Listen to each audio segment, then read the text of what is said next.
The one thing I know for sure, I don't know what the real reason for the Eagles' collapse was. I just know I don't believe it was A.J. Brown. I believe he was the glue trying to keep us together. So, when Craig Carton says he knows the real reason on FS1, you know what? You gotta give us more than that. You gotta tell us what you know.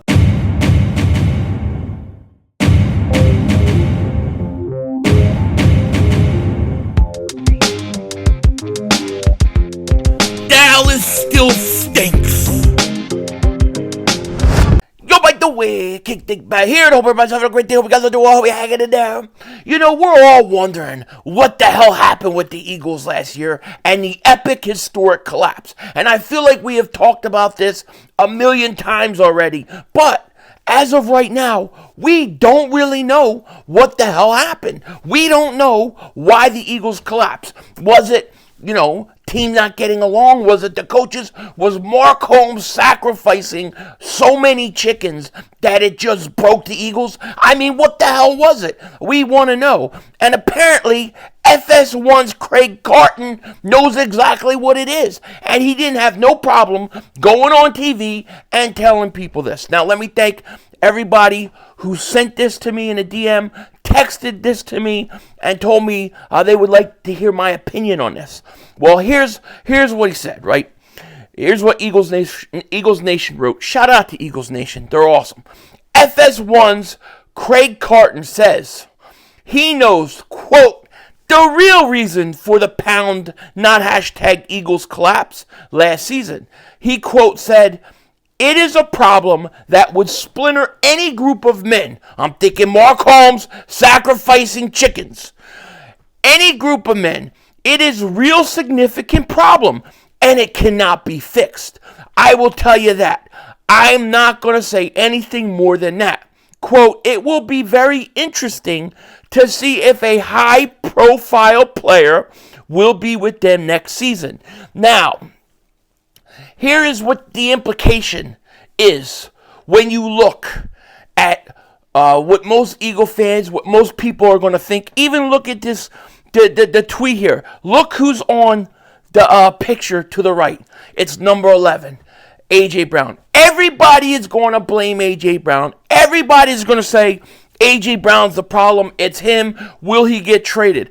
I'm going to say this. I have no idea what the hell happened, but I don't believe it was A.J. Brown.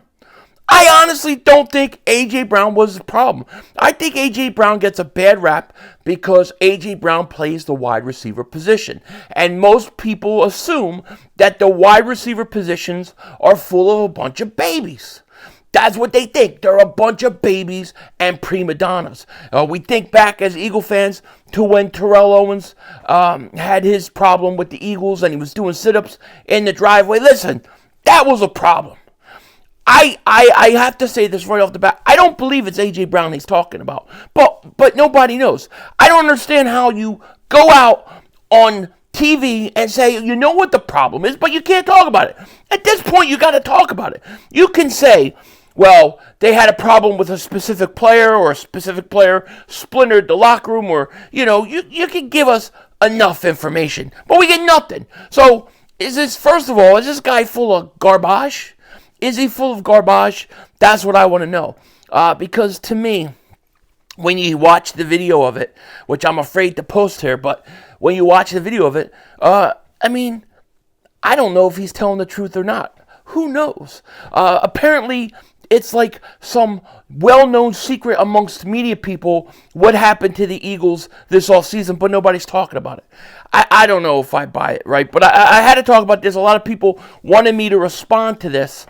I was surprised how many people wanted me to respond, but I think in some way we're all looking for an answer to what happened. How does a team go 10-1, 2 games up in first place in the conference, and totally collapse the way they did? And we all know it was a collapse that wasn't, and this is why I don't get caught up in Jalen Hurts is overrated or the team wasn't talented, or we know this team was talented. We know this team could play. But despite everything, they got to a 10-1 record, and it fell off the wagon. And when you look at the way they played, of course, these guys quit. They quit on the team. I don't know how else to honestly say it. Maybe that's not the best word, but that's what it seemed like to me. I mean, when you go out in that playoff game versus Tampa Bay, I think they missed 8 tackles in the first 2 drives. And they were tackling high, and they were looking like they've never tackled in their life. They looked like they didn't want to be there. So now Craig Carton, and I don't even know who the hell that is saying that he knows the real reason. And it'll be interesting to see if a high-profile player will be there next season. Let's say he's right. And let's say, because most people are going to assume this is A.J. Brown, and I don't know that it is. But let's say he's right, and it's A.J. Brown. All right, and let's say the Eagles trade A.J. Brown as free agency begin. That will be a shockwave in the NFL that will make the Eagles trade for A.J. Brown look like kindergarten class. It would look like so small, like that trade for A.J. Brown will be so small compared to the ripple effect that it would cause if the Eagles were to trade A.J. Brown. And then what would the Eagles do? You have no choice at that point but to go out and sign Brandon Ayuk. You'd have to sign him because you just would lose too much production. A.J. Brown's not getting traded. Okay, we're just speculating now. I don't believe it was A.J. Brown. I think everybody's blaming A.J. Brown. I think A.J. Brown played the peacemaker. I think he tried to come and address things in a way and say things, but he couldn't talk, and then he realized there was nothing that he could say or good could come out of it, so he kept his mouth shut. I don't believe it was A.J. Brown. Most people will believe it's A.J. Brown. So then if it wasn't A.J. Brown, who was it? Right? That's the question. It wasn't Devontae Smith. We couldn't see that by the way he played. I don't believe it was guys like Kelsey or the line. I don't believe it was Jalen Hurts. I don't think Jalen Hurts would be that big of a problem. He doesn't seem like the type. DeAndre Swift, no. Defense, no. I mean, who the hell could it be? The only thing I can think of that may be possible would be somebody in the front office. Something to do with Howie, something to do with the analytics department, maybe Lurie's son, something like that, to that effect, where they're not getting along with a certain player enough that it caused problems or friction. Maybe they didn't get along with Jalen Hurts. I don't know. This is really shady stuff, this thing, okay? Because to me, I know the reason, but I'm not going to tell you the reason. But it'll be interesting to see if a high-profile player is there next season. Well, if he's not, if they trade Hassan Reddick, was that the problem? Is it Hassan Reddick? No, we know Hassan Reddick had problems with Desai. We know that he stopped talking to him. Could it be that? I don't, even if it was a player that was unhappy about something, I could not see it being to that level where it would cause a collapse. The only way a collapse that big could actually happen, to me, has to come from your coaches, or it has to come from your front office or owner. It has to be one of those things. A player, like even when T.O. was unhappy, right? The following season after Super Bowl, he did all the sit-ups and stuff in his driveway. While him and McNabb were early in the year, they were putting up big numbers. It was only after McNabb kind of got hurt, then he said something which I believe is a total setup. I believe it was a conspiracy theory to get him to Dallas. That's a whole other issue. But, he comes out and he talks about Brett Favre, and Favre would lose no games if he was hurt like McNabb. Like, it was all set up. It was a big setup. I don't believe that even if it was A.J. Brown and he was unhappy, I don't believe it could splinter a team that bad. I don't believe that. So I don't know what the hell this guy's talking about. I honestly don't know. But to me, everybody's going to assume it's a player. I think it has to be, if he really knows and there's something to it, I think it's got to be the front office or the coaches. And I mean, we'll see. We'll see if a high player profile or a high profile player gets traded. If it's Hassan Reddick, everybody's going to say, well, that's contract related. So I don't know. I don't know if we'll ever know the answer. I would love to know it, though. I mean, don't get me wrong. Don't get me wrong. Now, a couple other things before we go. The NFL, they raised the salary cap, $8 million for each team. This big money. NFL Rumors wrote the NFL will reportedly raise the salary cap $8 million for each team. This is big for many teams. This now will make the cap $250 million, and that's good because let's say that takes the Eagles to about $27 million in cap space. Well, if you ask me, what are the moves that they're going to do? What do they have to do before free agency starts? I think they should try to extend Reddick, but it looks like that's not going to be the first thing because it looks like they want Reddick to test the market. So you need free agency to get here. So I think the next thing you got to do is you got to cut Kevin Byard. Okay, and people, I know there's some people who are like, man, you can't cut Kevin Byard. Why are you cutting Kevin Byard? He just got here. Why would you do it? And this is the reason why you do it. Because if you cut Kevin Byard, you would save $13 million in cap space. Now, if you make him a post-June 1st cut, you would actually save an extra $1 million. So it would be like $14 million. Okay, so if you cut Byard, you're saving $13-14 million.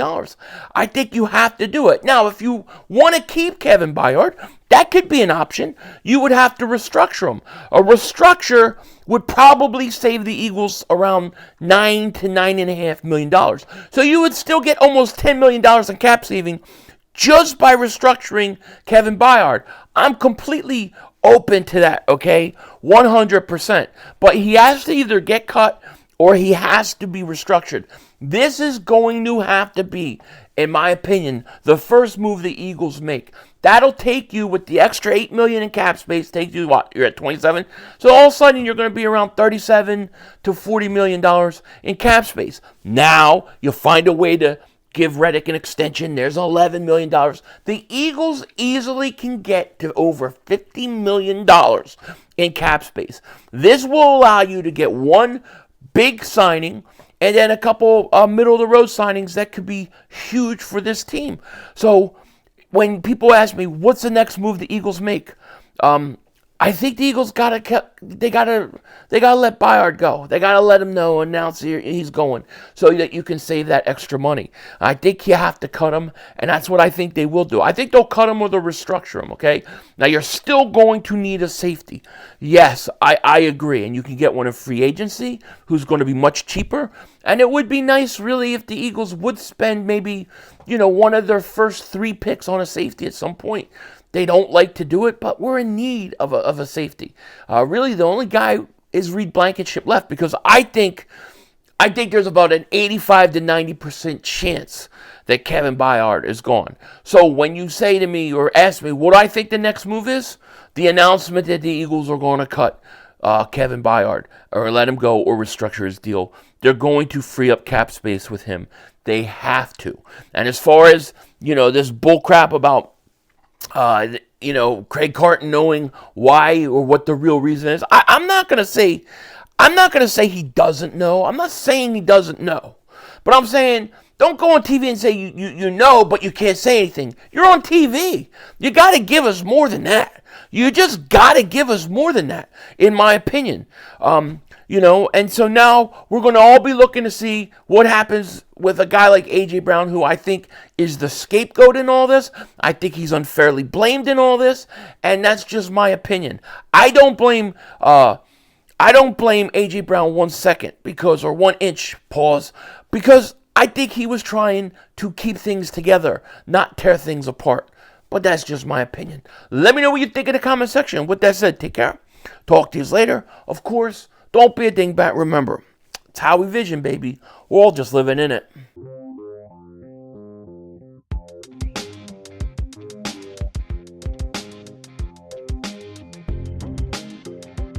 So I want to introduce you guys to Bam Bam.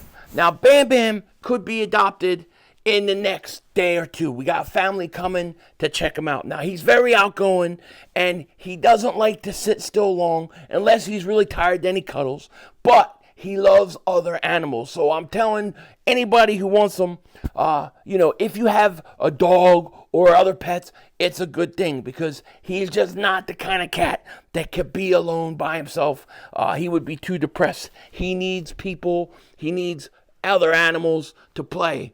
Bam Bam whacks everybody every chance he gets. He's a great cat. Denzel Washington and Bam Bam out.